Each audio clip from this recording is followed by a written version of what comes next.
What was all that racket last night?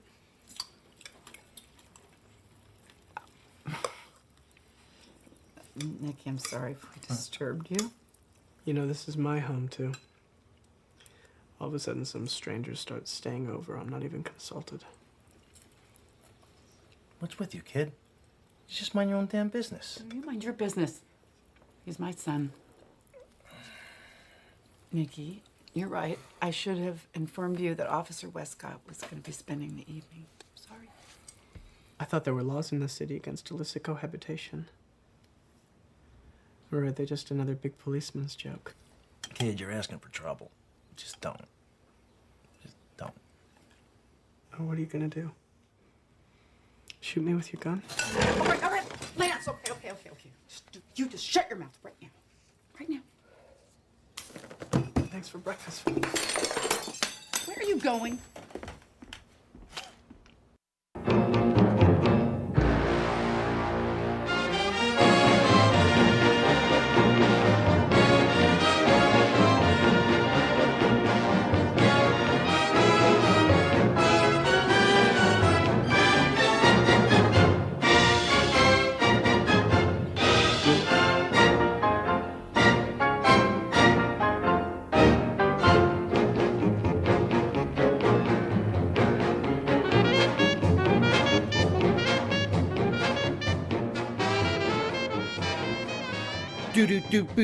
Do stuff we've seen. Hey, everybody, this is Jim, and welcome to Stuff We've Seen.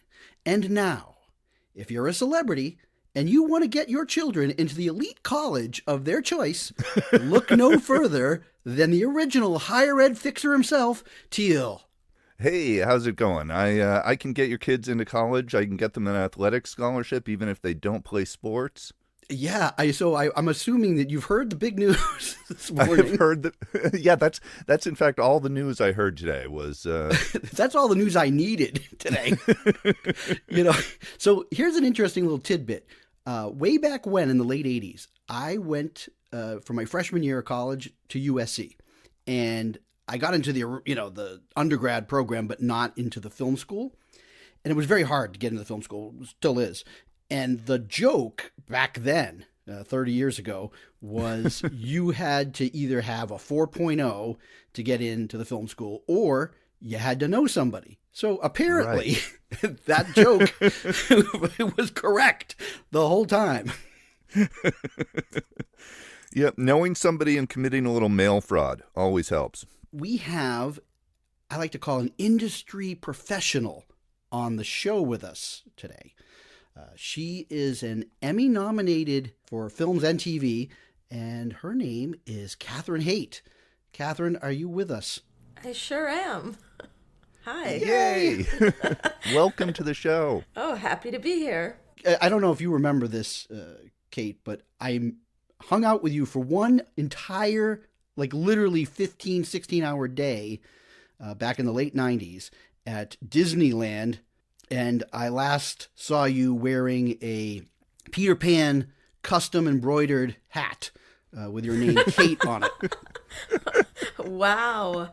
That was a long time ago. It was, but you don't forget those moments. You know what? I definitely still have photos from that Disneyland visit that I actually saw not too long ago. I should dig those up. I remember that yes. visit well. Yeah. That must have been 96 or 97? It was 96. Yeah. Okay. Yeah, that's about right. I've known Cate for a long time, from back in the 80s even. Yes, when I was a small child, I think we maybe first met. High school or middle school, something like that. I think maybe even middle school, yeah. Yeah. Because Teal was friends with my older brother. Exactly, who is himself a film geek. Yes, and works in the Hollywood industry. And works in the Hollywood industry, and I think probably had a little bit of influence on you as a youngster. Yes, more than a little influence. Yeah, my entire sort of film knowledge base comes from what he would tell me to watch, and then it would just go from there. Now, how many years difference is your brother from you? He's 10 years older than I am. Oh, okay. So he'd yeah. seen everything, but Yeah. and Yeah, and he worked at the video store with me. He was a super film geek, and I think, provided Cate and her sister with a film education. 100%. I actually still remember the moment I was in high school. He came into the house and he put the VHS of Hal Hartley's Trust on top of the TV and said, "Watch this," and turned around and left. Which is sort of a seminal moment for me, because I actually, if I had to pick like one filmmaker who's the reason I'm in the industry, it's Hal Hartley. So, yes, Steve, my brother, was deeply influential. So what was it about Hal Hartley at that time that just connected with you?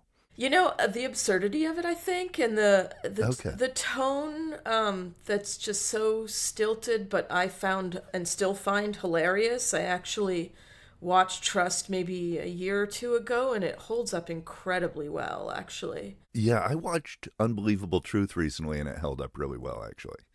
So yeah, I just thought his stuff was mostly just hilarious, and I don't know that I had really clocked earlier. Of course, there were filmmakers doing it, but that there were people at the time who were just going out there and making stuff with no money, and it was good. Right. And it was good, you know. And I mean, he was part of that early 90s sort of indie film, you know, revolution that happened. And I think it was part of my first sort of recognition of all that. So those were really like the formative films for you. Those are the ones that you watched and you said, "This is kind of what I want to do." Yeah, well, it seemed accessible, you know, watching those Right. movies.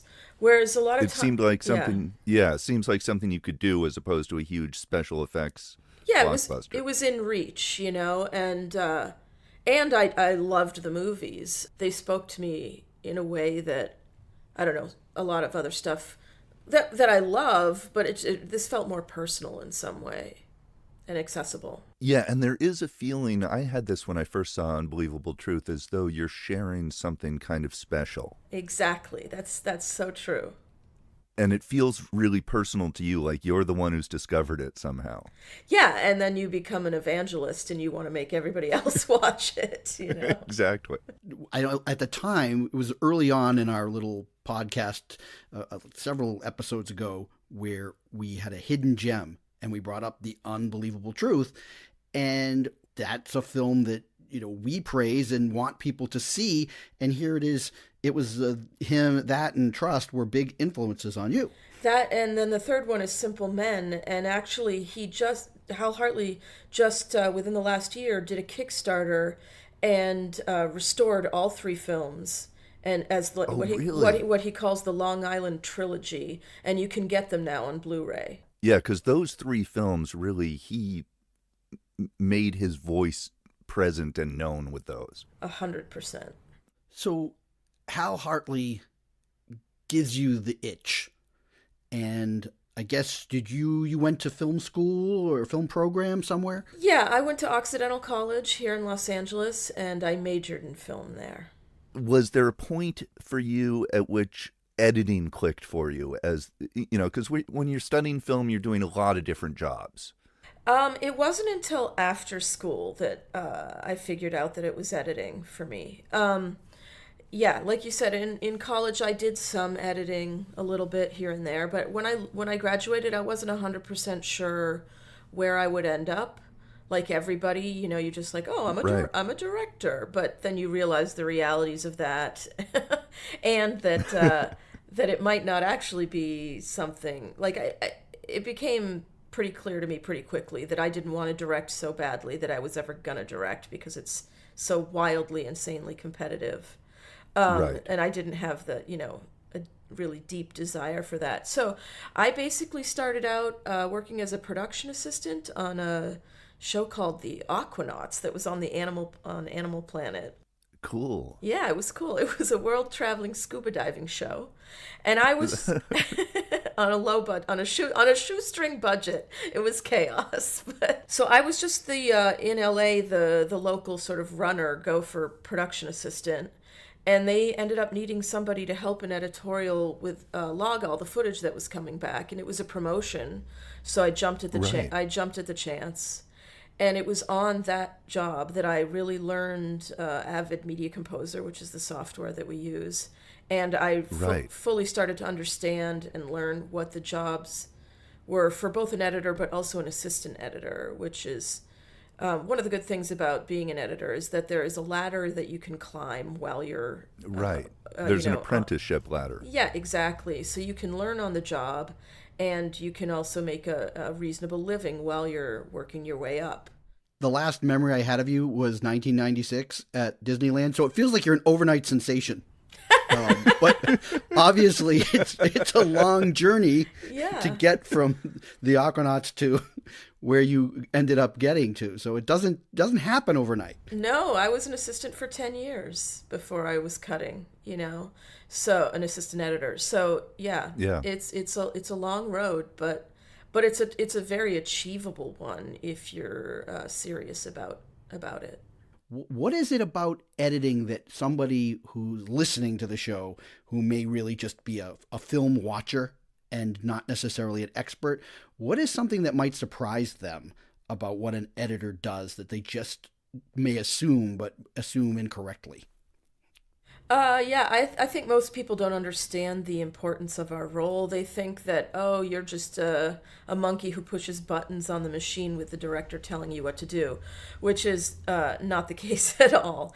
The one tidbit that I always tell people that they're surprised by is that while an episode of TV or while a movie is being shot, I'm cutting it. So whatever's shot on a Monday, I'm cutting Tuesday. So by the time they finish shooting, I have a version of the episode or movie.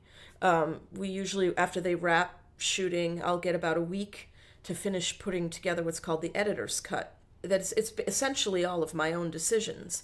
I mean, I'm definitely talking with the director and reading the notes that the script supervisor is keeping, that is, sort of tells me what the preferred takes are and that sort of thing.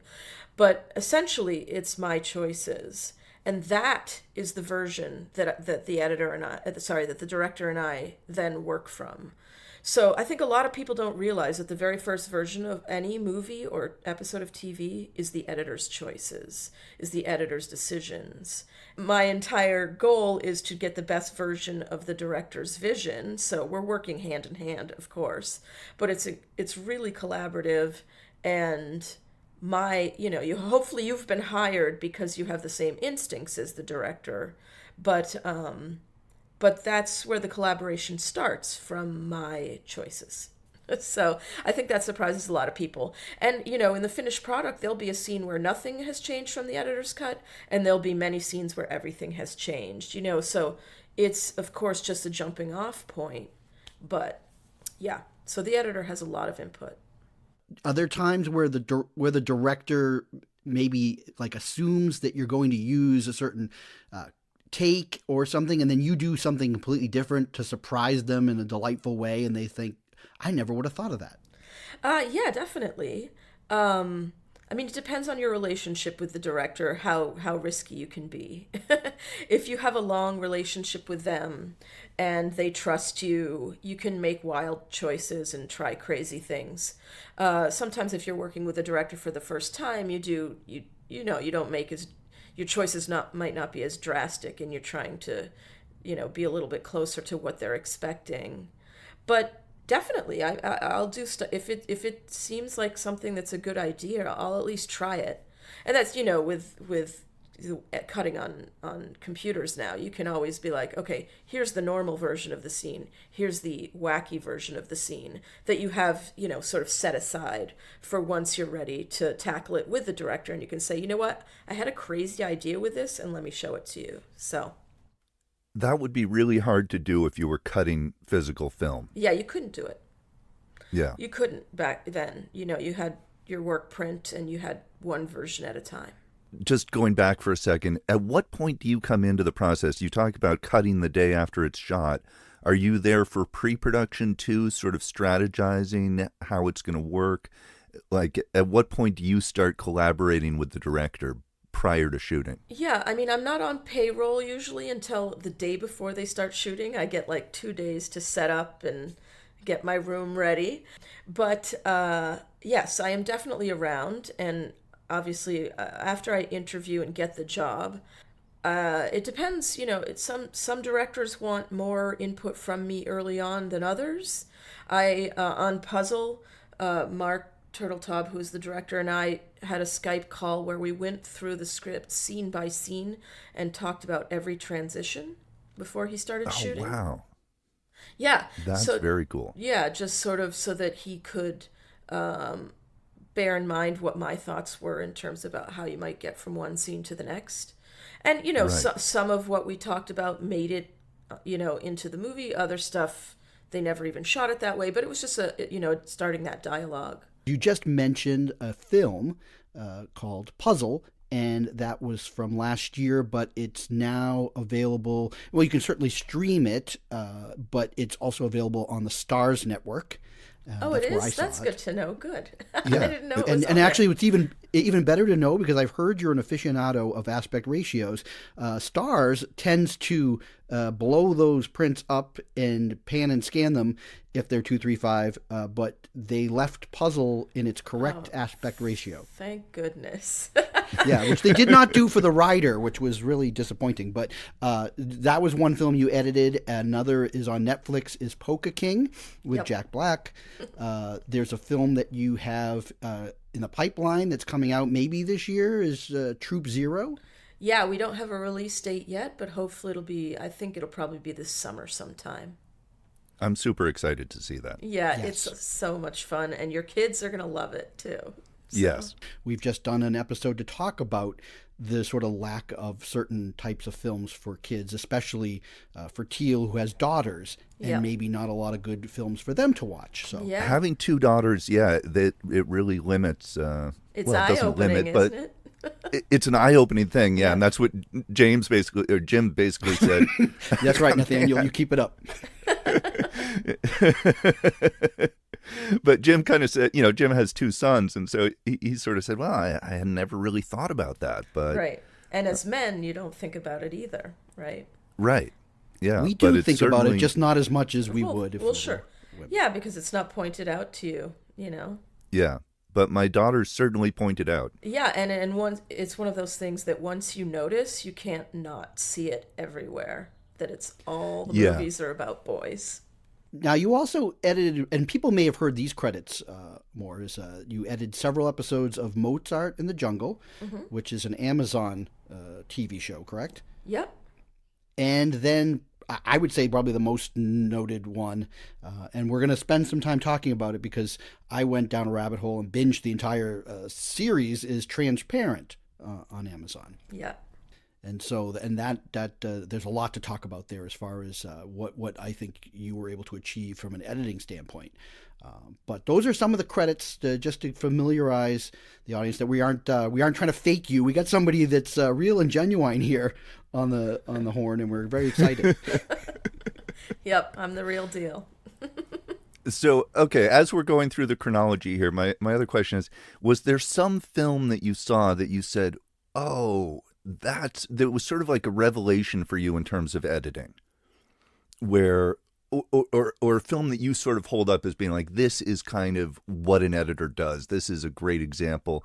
If I want to tell somebody who doesn't really know what an editor does, what it's about, what are the films you recommend?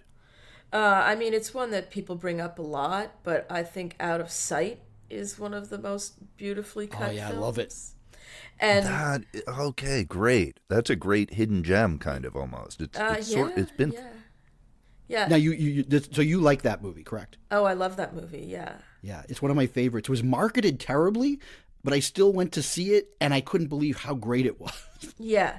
Well, Ann Coates cut that movie. Just, she's, one of the gods of film editing. She also cut Lawrence of Arabia, so she had this tiny little career. But And she just recently passed away. she did, yeah. And one of her last credits actually is what's it called there? Shades of Grey. So. Oh, really? Yeah, she's one of the editors on that. Yeah, so she just had this unbelievably long career. But if you watch, Did you get to meet her? No, I never did. Unfortunately, I never did meet her. but I have a funny Ann Coates story that I. Ooh, can we hear that on this program? Probably, yeah. Do you want me to tell it now, really quickly? Yeah. Okay. Yes. So, I was working with Pam Martin. I was assisting Pam Martin when she was nominated for Cutting the Fighter, the David O. Russell film, and so I was working with her while she would leave to go do all these crazy, because once you get nominated for an Oscar, there's essentially a party or an event every day between when you get nominated and when the awards are. It's a total whirlwind. Wow. Including for people like the editors, But so she left one day, like at 10 a.m. She's like, all right, I'm going to the the Oscar luncheon.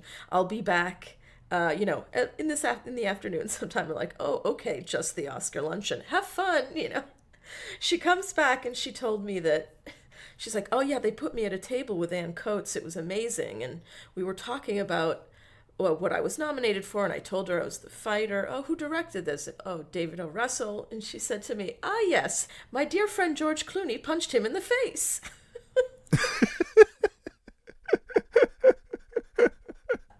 But I just thought that was so great because, it's just like this old British lady. My dear friend George Clooney punched him in the face.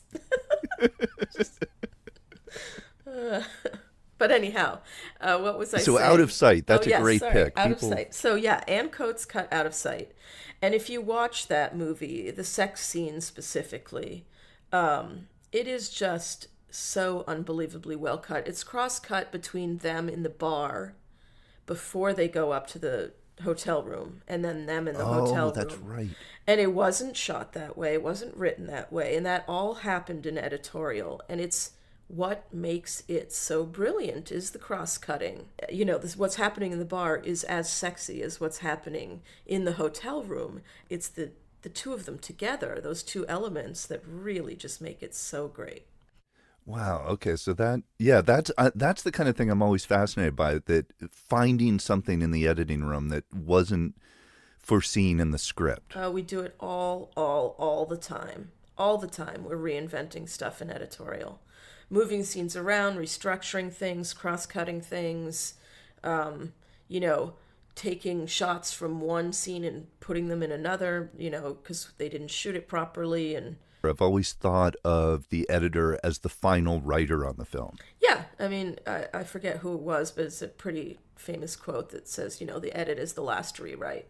So yeah, absolutely. And I think that's absolutely true. One of the reasons why so many, and me included, were kind of outraged and upset that in the Academy Awards that they were considering moving the editing award to a commercial.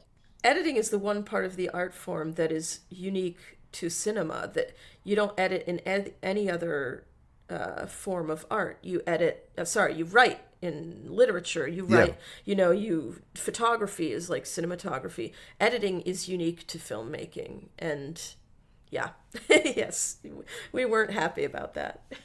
It is the soul of the art form in a way. Absolutely, yeah. I know that you were introduced to writer, director, creator Jill Soloway, and you worked on film Afternoon Delight. Yeah, we actually worked on a short film together before Afternoon Delight. I met Jill through a mutual friend. I'd never worked with them before, so we met socially. And Jill was making this short film called Una Hora Por Favora. I think you can find it online if you Google it. Okay. I think it's on Vimeo or somewhere like that. Michaela Watkins is in it. It's really funny. And we did that. We were working together, just like two kids on the nights and weekends, making short films for free, that kind of thing. I wasn't getting paid. But yeah, so we did the short film together, and that got into Sundance in 2012. And while we were at Sundance, Jill started writing Afternoon Delight, and we were back there the next year with that movie. Once Jill decided they wanted to make that movie, it was one of those feelings where it was just meant to be. The money came together, the cast came together, it all just happened. And I had been cutting on New Girl. I cut on the first season of New Girl, and instead of going back for season 2, I opted to go and do Jill's movie, which, the pay was a fraction of what I was getting on New Girl. But it was obviously, the best decision I've ever made in terms of my career. And my collaboration with Jill has been the artistic, peak of my life, and probably will be my all-time, favorite career stuff is working with Jill. So. Yeah, it does seem like there's a lot more room for creativity than there would be in a network show like New Girl, which seems like it's pretty straightforward in terms of the style and tone that they have set up. Yeah, I mean, New Girls was a ton of work. Cutting comedy like that is not easy, but interesting. Oh, it's not easy at all. A lot of it's, again, done in post when you're trying to, put as many jokes as possible in like 30 seconds. It can be a lot. Right. It's definitely a lot of work, and you're building performances, you're building jokes, you're building all of it. But yeah, it's a different animal altogether. Working with Jill, I was encouraged to be artistic and creative and different. So. Right. And then you get to work with Jill on Transparent. Yeah. When I heard that, you might be coming on the show, and I heard that you edited a lot of the episodes, or you edited 14 episodes, correct? Yeah, I did the pilot, and I worked on seasons 1, 2, and 3. And I went back to watch this from the beginning, and I thought, well, I'll watch at least the first 4 episodes, and then I can talk about the editing of those 4 episodes, but I got sucked in real hard. Yeah. And within less than a week, I watched the entire thing. It was so good. The Pfeffermans will do that to you. The Pfeffermans are pretty you in. interesting characters. Yeah. This is a show where editing is a key factor. It's not just, you really set a tone. It's very fast-paced cutting, I noticed, in the first few episodes. Like, you're really working to get a lot of information in. Yeah. But it also sort of matches the pace of the script in a nice way. Like, they complement each other. It's fast-paced editing, but it's fast-paced dialogue a lot of the time, too. Yeah. And so finding that rhythm in it seems really important. Jill's tone was something that we sort of figured out on Afternoon Delight. If you see that movie, you can definitely see Transparent coming. It's the same cinematographer, so it has sort of the same visual style. Catherine Hahn is the lead in Afternoon Delight. Okay. By the way, Catherine Hahn, she does a lot of comedy, but she is amazing. She's a national treasure. She's a national treasure. Love her. She just exudes a lot of emotion and a lot of things that you feel when you're watching her character, that you feel like there's a whole story going on in her head. Yeah. Behind, and that we didn't even get a chance to get revealed because she's, not really spoiler, she's kind of away for the last season, which I know you didn't work on. And I then didn't, no. Yeah. It's really unclear as if she'll show up in how they wrap it up with a sort of a movie for the last season, I think. Yeah, I think you'll be pleased. So this is the final season right now, then. So yeah, they shot a movie basically instead of a full season 5. It's a musical, and I've seen an early cut of it, and it's magnificent. And I'm actually going in later today, and I'm going to be on. I'm going in to help out for a little bit, so that feels good. Ooh, That's nice. Yeah. It's a lot of work in post, so they figured they could use another set of hands for. Right now, I'm just going in for a week. Okay. So yeah, it's a nice finish to the whole Transparent story, and for me emotionally as well. Now, with Transparent, here you got a little bit more involved during those seasons, correct? Yeah, well, because I cut the pilot, I guess I was sort of the lead editor on it when I was there. Each season had, we started out with 2 editors on season 1, and then Hilda Rasula, who was my assistant, got bumped up to be the 3rd editor because we just didn't have enough time to get it done as 2 of us. So Hilda cut one of the episodes, She cut and did a magnificent job. The episode in season 1 where Maura goes to the cross-dressing camp. Yes. It's Best New Girl, it's called. It's sort of a standalone episode, and it's incredibly good and well cut. And so Hilda came back then on season 2, and from then on there were 3 editors on it. And I mean, we were all very, very collaborative. I like the cutting rooms I work in, especially when you're working on a TV show with multiple editors, to be really collaborative and open, so that, you know, if you have a scene that you're struggling with, you can ask one of the other editors, you know, will you come in here and watch this, and I don't know what to do with this, and what do you think? And so we can give each other a lot of sort of feedback as we're working together. And because I had worked with Jill so much, and because I did the pilot, I sort of was giving a lot of feedback on all of the episodes, and in the first season ended up cutting a whole bunch of them. So yeah, in seasons, I guess it was 2 and 3, I had a co-producer credit as well. Right. But it was really just that I was sort of overseeing the creative side of editorial, not to take anything away from all the other editors. Certainly cut their episodes. I would just give some feedback now and again to them, and was sort of part of the notes process.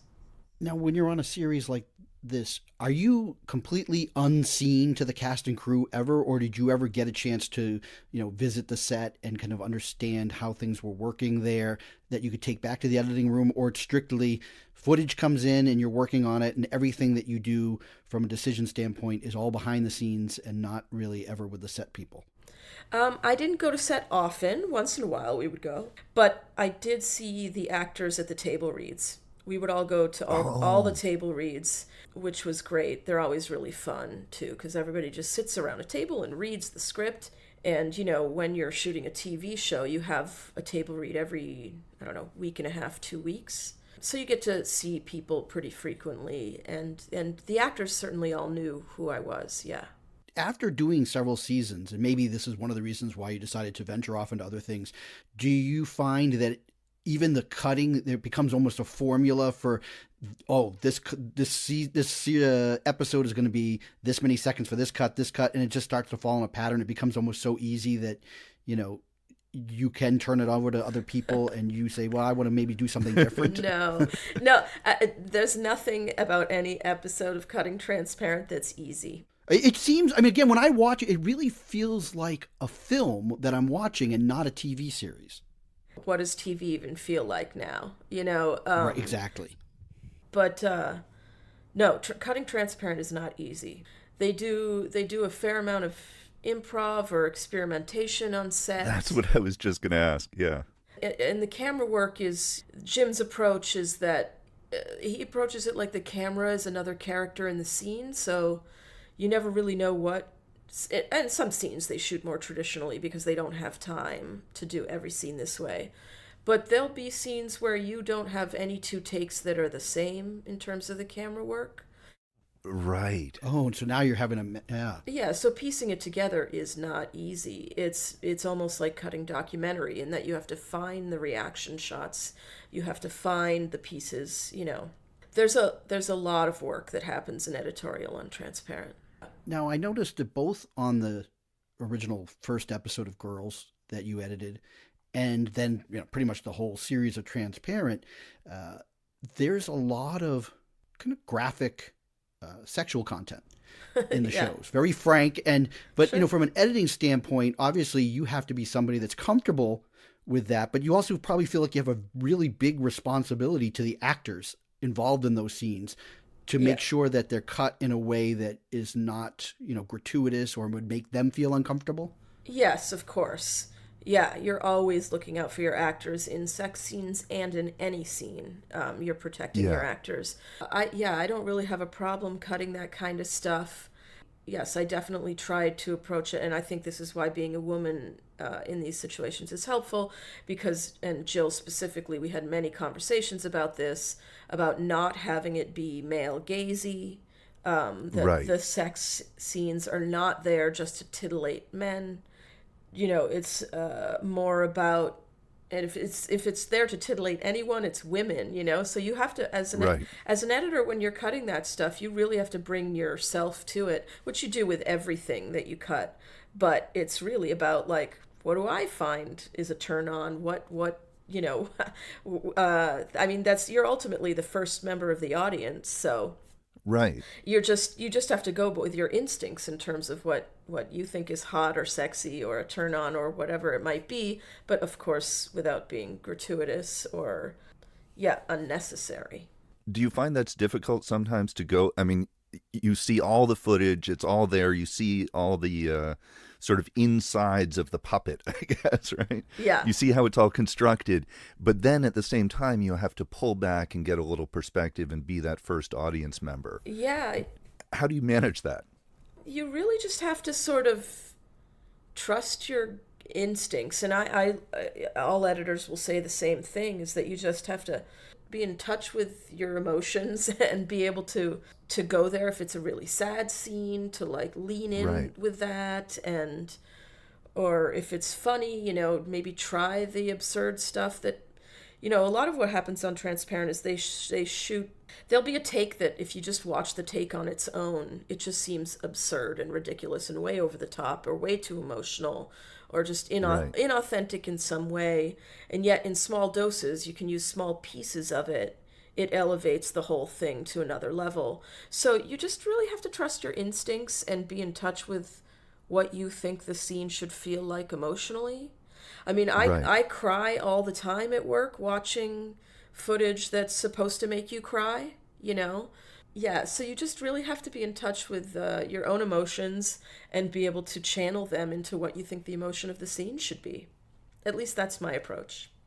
I think that looking from the outside, people may think of editing as being more technical, Yeah, it's not at all. but to hear that it's really about being emotionally connected to the process, I think is really interesting. And it is It's vital. Puzzle, which I watched a little while ago. And this is a movie that's really, I would say 90% of it is two people talking. Oh, yeah, yeah. There's like three main characters, but there's not a lot. It's not a flashy movie. It's a really quiet, character-based movie. Yeah. And I really connected with the main character's performance in this. I Oh, was yeah. kind of blown away by it. Kelly's amazing, yeah. Yeah, she's amazing. The puzzle guy is great too. Irfan Khan, he's a living legend, that guy. If you haven't seen The Lunchbox, make sure you do. Yes, I saw that he was in that. I want to check that out. And the other thing that he's done, which is mind-bogglingly good, is you guys remember that show In Treatment that was on HBO? Yes. Yes. The Shrink show with Gabriel Byrne? Yeah. Yep. That's right. He has a whole story arc on that is worth, I mean, just, you can skip all the other episodes in the season and just watch the ones with him. It's Okay. brilliant. He is, I love Puzzle, but like Irfan's footage was a revelation to me. He's an actor who lives and works in his body in a way I'd never seen before. It was unbelievable. But anyhow. That's Yeah, really his scenes interesting. were my favorite. In the Oh, yeah, me too. Yeah. I totally fell in love with him. I was thinking about this watching Puzzle, but because of digital, there's probably more coverage than there would have been 20 years ago with shooting on film, right? You can probably run two cameras even. Oh, yeah. I mean, we didn't have a lot of two-camera stuff on Puzzle. Right. But they used to run two cameras. They run two cameras on film stuff all the time as well. It seems like there would be a lot of like a lot of footage to look at. Well, it really just depends. There wasn't a ton. Yeah, I guess that's true. You know, they shot less on Puzzle than like on Transparent, where they shoot a ton of stuff. And Okay. it really, that's all up to the directors, how much they shoot. And so, yeah, the thing that I kept thinking about with Puzzle was these scenes with two people talking seem, I think, to somebody who isn't thinking about how movies are made, the cuts in those scenes, I think if they're well done, are almost invisible. Yeah, hopefully. I mean, you shouldn't notice editing in a movie like Puzzle, that's for sure. Yeah. Exactly. It was a very non-showy editing style. I think it was really just telling a story, and it really was not noticeable that there was cutting going on. Right, which I think is because there were times when I was thinking, okay, I'm paying attention to the cutting, and then I would forget that I was paying attention to the cutting. Sure. Well, you're not supposed to notice editing, you know? I know I was trying to notice it, Yeah. Yeah. but I would forget about it because the performances would take over, Yeah. and they would come off the screen Mm-hmm. and engage me, and so I would stop paying attention to the thing I was willfully trying to pay attention to. This seems like a movie where the actors really have to trust the editor. It's so performance based, and in such subtle ways too. There's just little facial expressions and, like you said, body language. Yeah.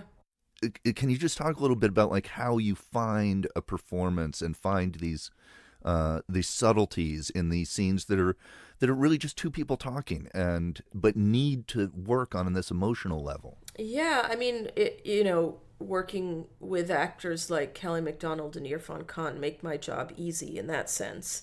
Right. They were both always good. Like the movie that Troop Zero, Viola Davis and Allison Janney are in it. When you're working with actors at that level, you're really just like, okay, all of these takes are amazing. Which one do I like best? Whereas other actors, yeah. But you still have to think about like when to cut to the reaction, when Sure. to cut at the end of a line to the Yeah. other person, and so you are building performance even though all your takes are good. Yeah. Yes, no, and you're, yeah, I mean, I've done it enough now that a lot of it is just instinct and, well, Right. I want to see what, she's been talking and I want to see what he thinks of that now. And it just sort of becomes a thing of where you're like, nope, now's, you're watching it, you're like, oh, we need a reaction shot there. And it's just because you feel like you need it. You want to see what he's thinking. So there's not a formula to it. It's really a intuitive decision. Well, I mean, I think if you broke it down, I'm sure there is some sort of formula. Right, or rules of thumb, maybe. Sure, yeah, exactly. Certain lines of dialogue, you want to be on an actor while they say them if they're important. You don't want an important line to be on, off camera, that kind of thing. Right. But yeah, and this is the sort of stuff that when you do it enough, you just start to feel it and know it, and it becomes instinct. And but you do have to practice at it and cut a lot in order to be able to know what feels right. Right. And also I should say, for a movie that feels so like it has such a light touch in post, they did not shoot that ending. We created that ending in editorial. So could you talk about that? Yeah. yeah, they shot 2 different endings to the movie, and we made a third one in editorial because we didn't like what happened with either of the other 2. Are we allowed to know what happened in those versions? Sure. For anybody who hasn't seen Puzzle, see Puzzle, and then come back to this part. Yeah, exactly. Spoilers start now, where she breaks up with Robert on the telephone while she's standing in the lake. That did not happen in that scene. That was a scene where, this is why phone calls are incredibly useful when you're trying to reinvent things in editorial, because you can change what people say on the other end of the phone. But she didn't break up with him there. She just sort of checked in with him, and he says, "You're coming?" "Yep, I'll be there." And then she went to his apartment. There was a scene where they broke up at the apartment, which just never had the emotional impact that it needed to have. And then she went back to Washington Square Park. Right. They then shot one ending where Louis showed up. She's called him and her husband comes to her there in the park. And then another ending where she's just sitting by herself on a park bench in the park. And neither of these endings gave us the emotional impact that we really wanted, which, it took us a long time to figure out what that was. But basically we wanted Agnes to feel like she had ownership over her decisions. And Right.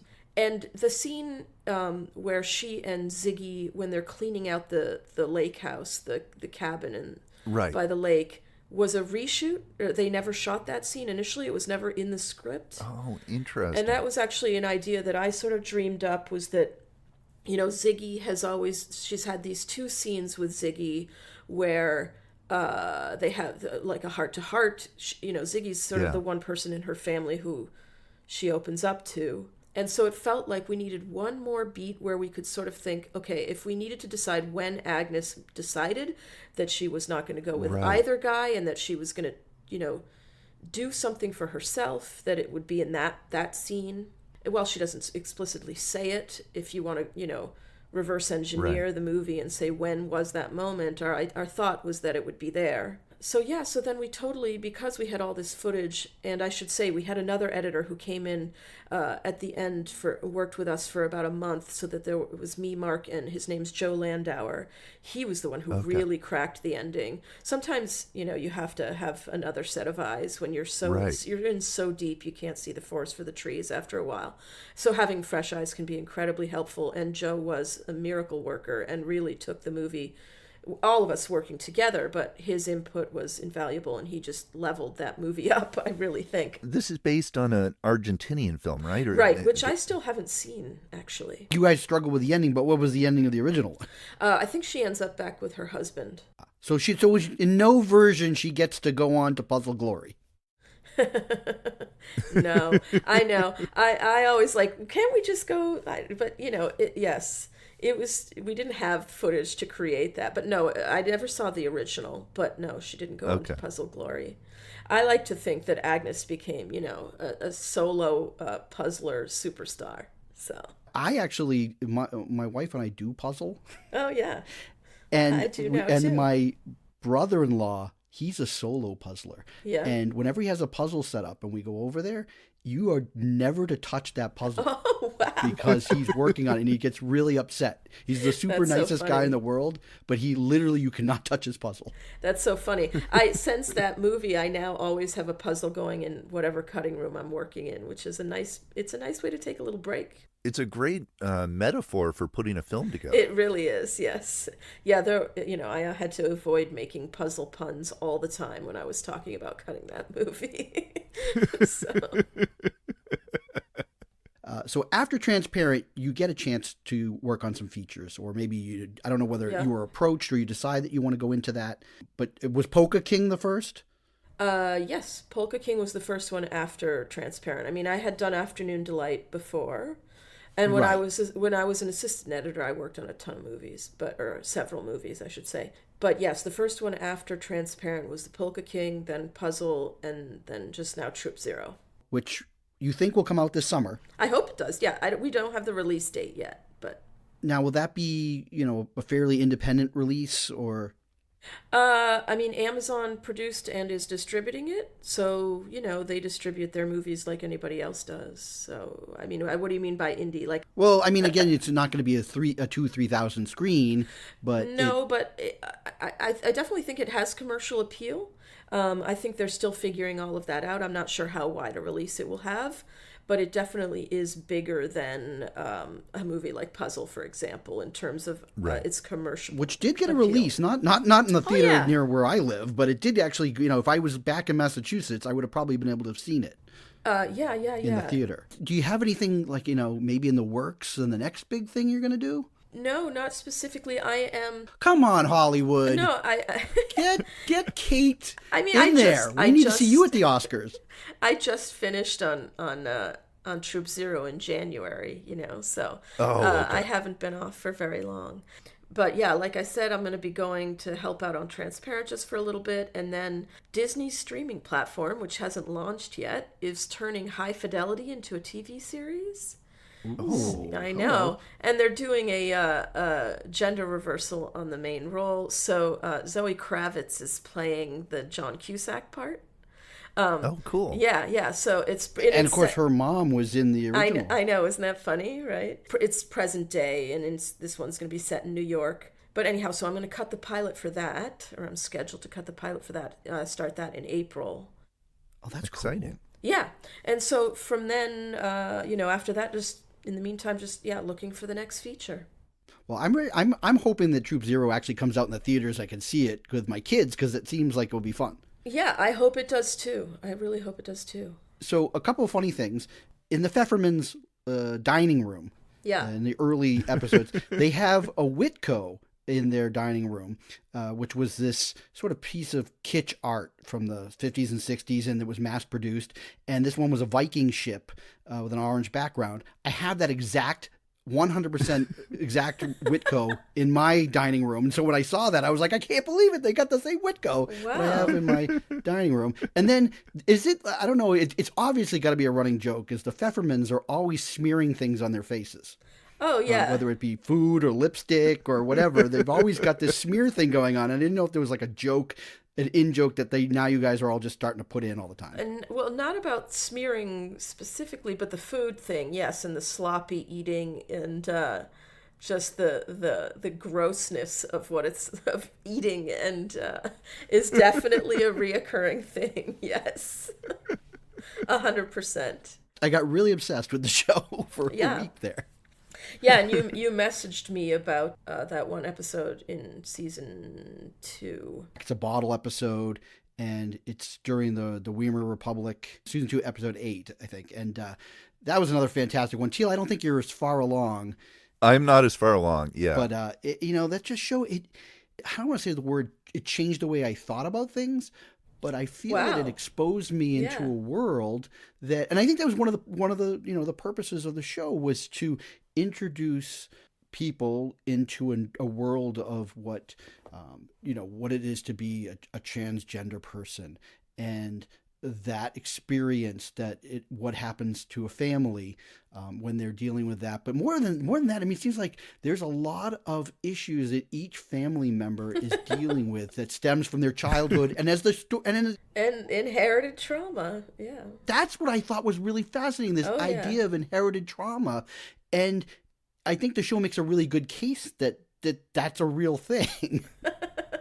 Yeah, it's a real thing for the Pfeffermans, that's for sure. And for Jill specifically, who is Jewish, I think that's something that they've thought a lot about the trauma of the Holocaust and what it's done to Jewish people, how it's carried forward in some ways.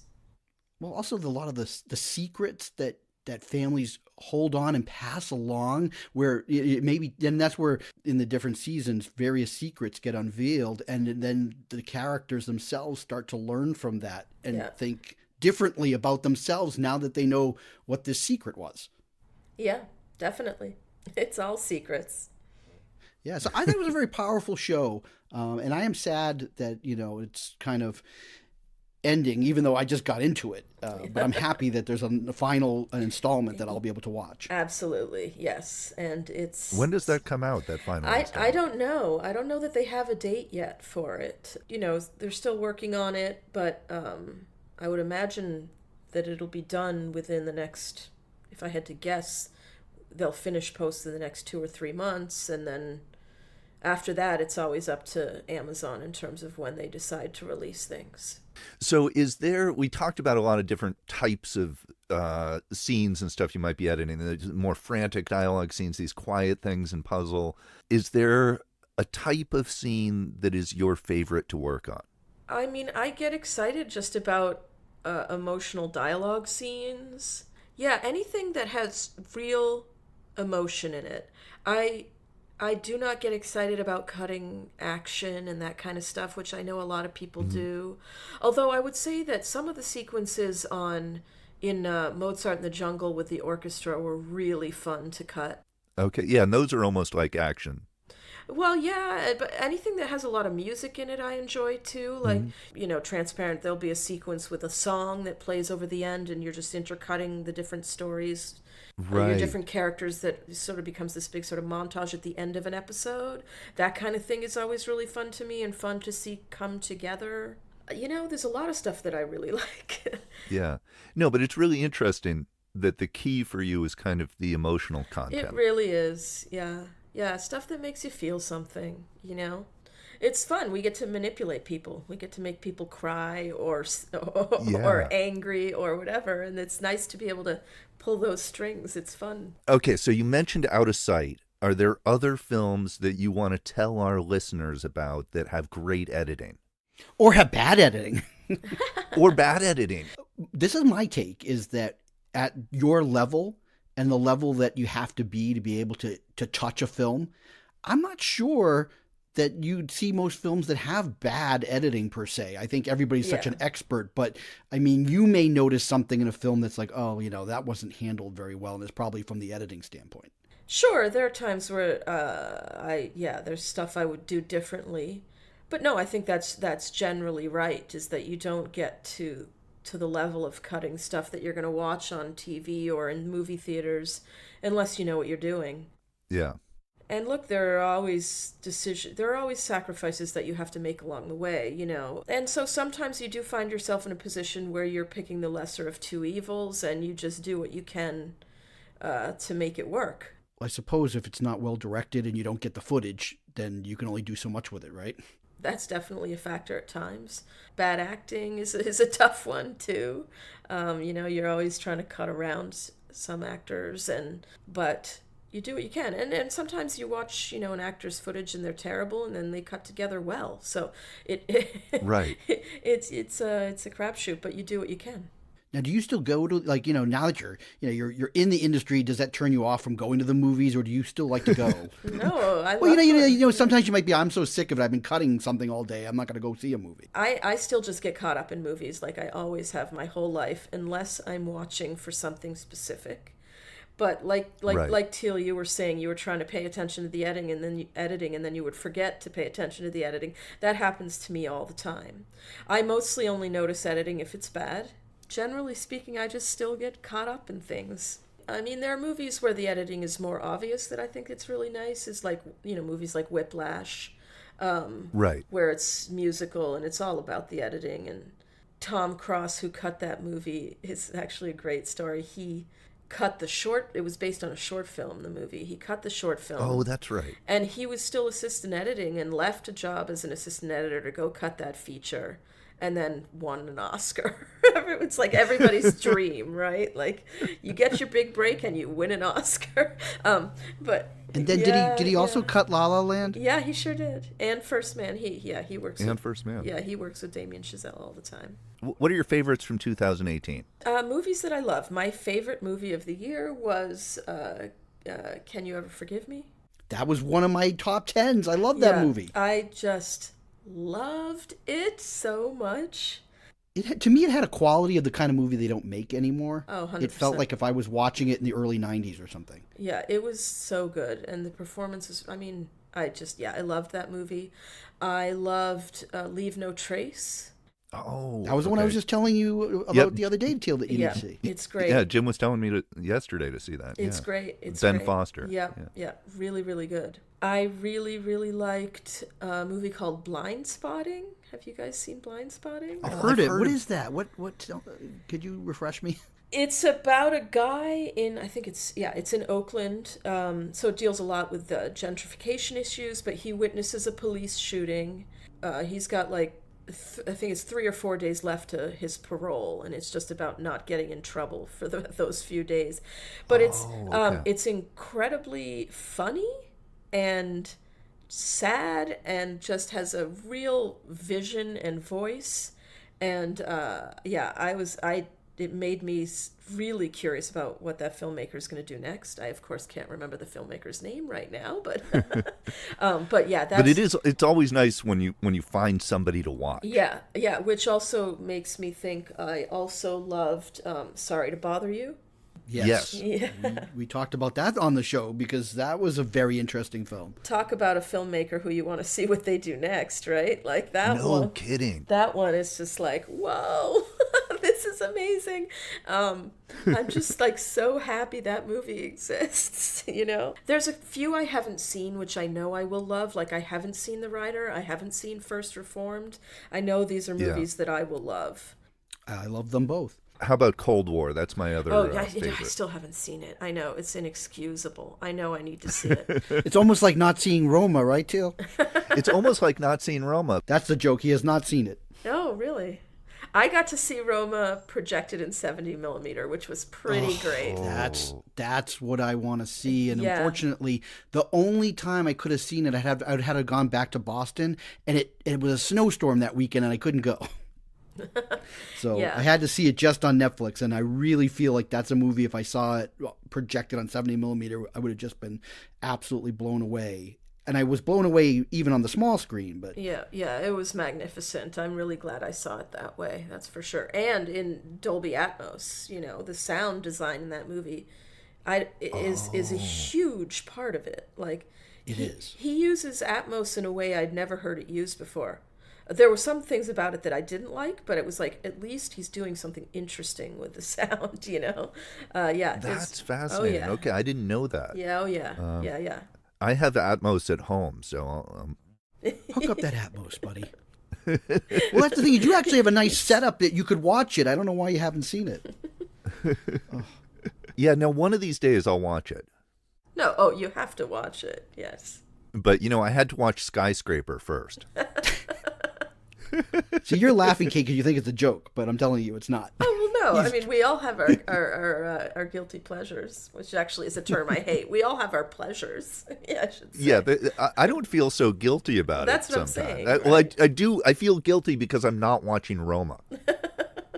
Well, we have this thing where, there's a lot of classic movies that we haven't seen, and why haven't we seen them, and yet we'll watch Skyscraper. Yeah. And it seems such a strange thing that we would watch that and not say Singing in the Rain, which Teal hasn't seen. Yeah, or... Wait a minute. Or Stop everything. You have not seen Singing in the Rain? I have not seen Singing in the Rain. It's in my we top did a whole 5. episode. You have to watch it. You have to watch it. Now it's a point of pride for you, right? Like, no, you have to stop everything you're doing and watch Singing in the Rain. Okay, maybe I'll watch it this weekend. But see, isn't that amazing, though? Like, why is that a chore, but Skyscraper is not a chore? No, Singing in the Rain isn't a chore. I just want to watch it with my kids, so it's a matter of just finding the time to do it. Yeah. Well, you should, because my oldest has seen it. We actually saw it in the theater because that's how important it is. Yes. Kate, do you have favorite editors? Like, when you will you go see a movie because of the editor? Not specifically. I do have editors whose careers I admire, I should say. Like, I hope to, or I aspire to have sort of make similar choices. And Pamela Martin is one of them, who I know and have worked with. But I do think we probably should give. We should wrap up. Kate her day back. But I can't thank Kate enough. This has been. Well, I'm happy to have done it. It was a lot of fun. Yeah, it's fantastic. Thank you so much. Of course. As a reminder, this is Catherine Haight, Emmy-nominated editor. Yes. Which is cool, right? I mean, I can't say I've been nominated for anything, but you were nominated for an Emmy. That's just got to be like one of these childhood dreams that you get nominated for some cool award, and you were. Yes, that was thrilling. Yes, and it was for the pilot for Transparent, which is great. Yes, yeah. Which is really, I mean, again, how many of the pilots don't get picked up, so it has to be a really good show, and that you have to really edit the crap out of something to make sure that everybody can. Well, you have to invest people from that first episode. Oh, it's yeah. not as easy as right. Yeah. It's really hard. Well, and that first episode ends in a cliffhanger, which really helps. Yeah, I mean, well, that episode, it's a case study in a good pilot in terms of how it sets up the characters. It's incredibly well written and. It's super engaging. Oh, it pulls you right in. And the amount of information that you get in half an hour is just. Sometimes I'll be talking to people, they don't even realize that Transparent is a half-hour show. They're like, "Wait, what? No, that's an hour long." I'm like, "No, it's not." Yeah, there's a lot happens in every episode. It's pretty amazing. Yeah.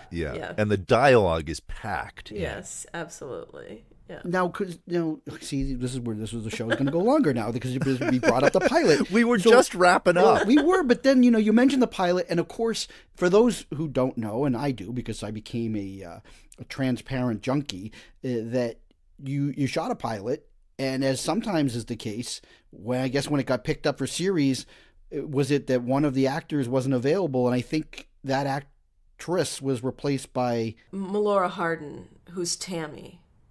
She was the new Tammy. We had a different Tammy who. Oh, that's right. Yeah. Right. Did you recycle part of the pilot and then just reshot things? We just reshot those scenes, and we also replaced the trainer from the park. The Allie's trainer. Those two actors weren't available, so we just reshot those scenes. That's it. Got it. So that's the only, you didn't have to I suppose if it was one of the main cast that was in tons of scenes, that would have been not a disaster, but it would have been a whole reshoot. Yeah. No, our Pfeffermans have always been our Pfeffermans. Pfeffermans. Yeah, I mean, we could honestly, we could spend 2 shows just talking about that, and just, Yeah. again, I mean, just like the performance of Gabby Hoffman. Oh, yeah. Yeah, no kidding. She's so great. She's also she's the kind of actor who she'll be like, doing the scene, and then all of a sudden I'll realize that she's stopped and she's talking to the director, and I didn't realize that. I'm sorry. So anyhow, what am I supposed? And it's because she's so naturalistic that I won't realize that she's not in character anymore.